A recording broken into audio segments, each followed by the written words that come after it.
Vous vous souvenez, lors de ma présentation de la Creality K1 sur la chaîne, je vous avais parlé du kit upgrade que Creality proposait pour 2,99 $. Creality a répondu en mettant en place un kit K1 Power Boost Plus extraordinaire de l'espace à 2,99 $ au lieu de 102,99 $. Et bien ce kit, je l'ai reçu, on va regarder ensemble ce qu'il y a à l'intérieur et on va installer les différents éléments.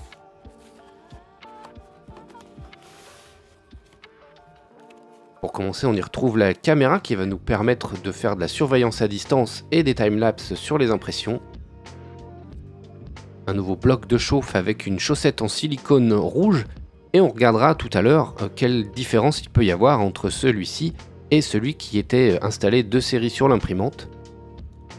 Et puis enfin, le nouvel extrudeur et on regardera aussi lors de son installation et lorsque j'aurai démonté l'ancien extrudeur, la différence entre les deux.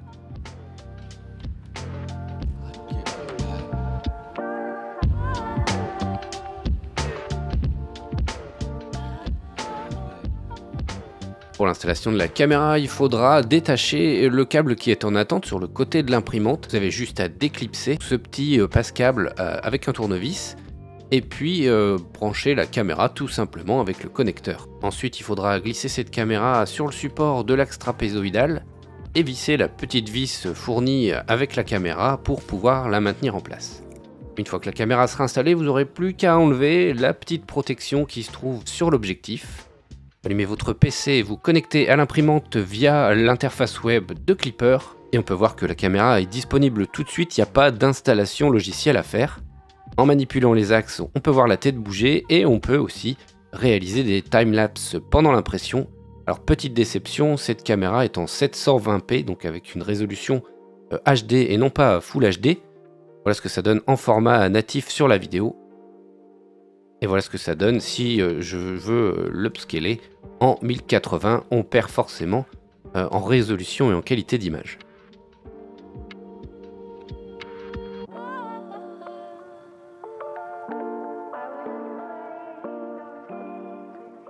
Pour remplacer le bloc de chauffe, vous devrez tout d'abord retirer le capot de la tête d'impression pour pouvoir accéder à la carte fille et le débrancher.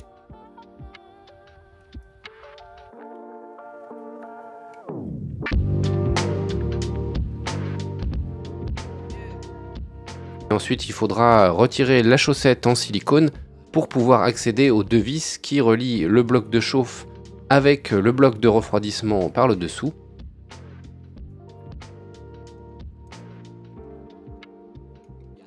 Et il ne faudra pas oublier la petite vis qui maintient le heat break qui se trouve juste derrière. Et enfin, vous pourrez débrancher la sonde de température et la cartouche chauffante après avoir enlevé la colle chaude qui permet de maintenir les connecteurs en place. On va maintenant regarder ce qui diffère entre l'ancien bloc de chauffe à gauche et le nouveau à droite. Déjà on peut voir que le heat break qui était un plein métal à gauche est un plein métal mais bimétal avec du cuivre à droite. Cuivre qui est probablement un meilleur conducteur thermique que l'ancien matériau utilisé et qui permettra de dissiper la chaleur du heat break un peu mieux vers le refroidisseur. La cartouche chauffante semble être la même, une cartouche en céramique. Par contre on verra que sur le nouveau bloc de chauffe on a une nouvelle sonde de température un peu plus grosse, une sonde cylindrique avec des câbles recouvertes d'une gaine en fibre de verre permettant de protéger le câble jusqu'à 320 degrés.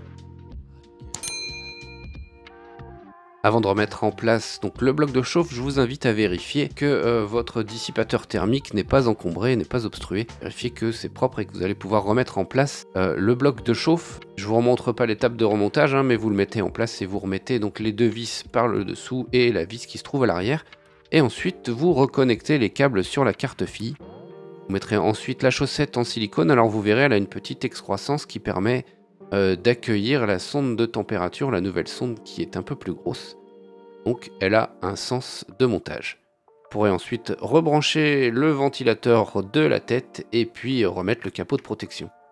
Alors concernant les outils, on a souvent des clés Allen fournies avec les imprimantes. Alors elles ne sont pas toujours de bonne qualité, elles n'ont pas toujours la même taille, elles n'ont pas toujours les embouts arrondis permettant d'aller dans les angles. Alors j'ai acheté un petit coffret de clés Allen Bosch sur Amazon. Je vous laisse un lien si jamais ça vous intéresse. On a toutes les tailles disponibles pour pouvoir assurer la maintenance et le montage de nos imprimantes.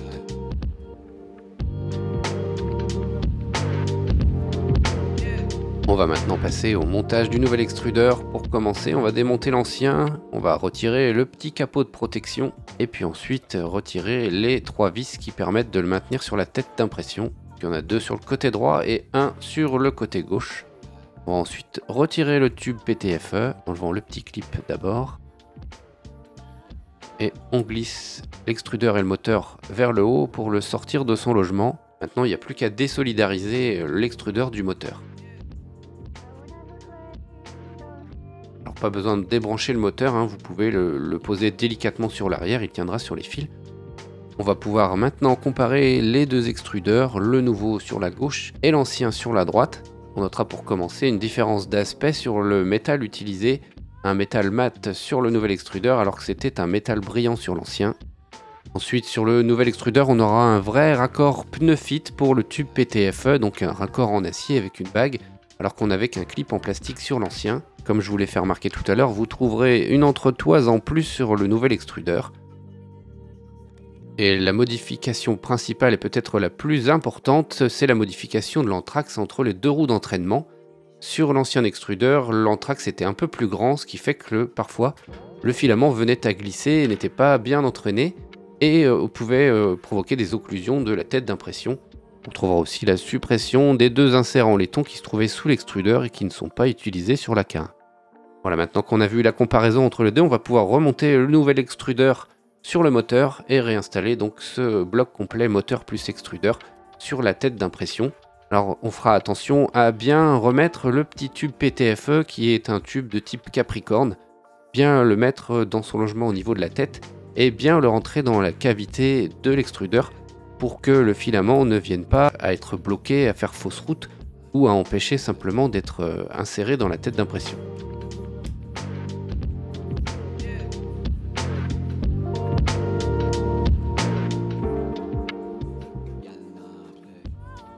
Et pour les plus observateurs d'entre vous, vous remarquerez que je n'ai pas remis le tube PTFE dans la chaîne, tout simplement parce que je trouve qu'il est un peu trop en contrainte dans cette chaîne, donc je l'ai laissé un peu plus libre, et avec un rayon de courbure un peu plus ouvert entre le détecteur de fin de filament et la tête d'impression.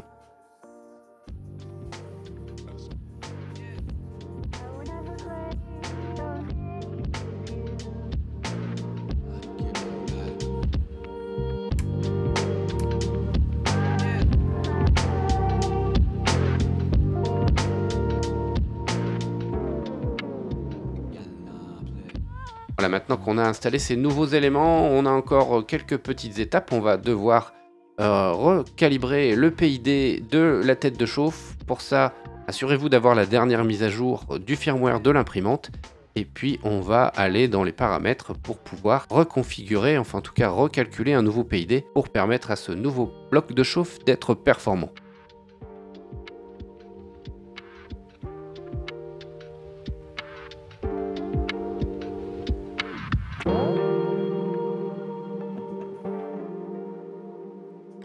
Alors je vous en ai parlé à plusieurs reprises dans les dernières vidéos de mon support de bobine monté sur roulement et adaptable maintenant sur les Creality K1 avec une version qui se monte à l'arrière de l'imprimante en lieu et place du support fourni par Creality et une version qui se monte sur le panneau acrylique de droite. Il vous faudra 4 nouvelles vis et vous pourrez donc visser ce support de bobine sur le panneau acrylique au niveau du châssis et au niveau du ventilateur de refroidissement auxiliaire. Je vous laisse regarder ce petit teaser en musique en attendant de sortir la vidéo complète dans laquelle vous pourrez voir toutes les machines compatibles.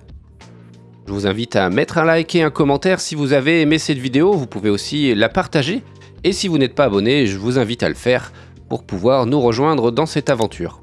On se retrouve bientôt pour une prochaine vidéo, d'ici là prenez soin de vous, portez-vous bien et n'oubliez pas, c'est en faisant qu'on apprend.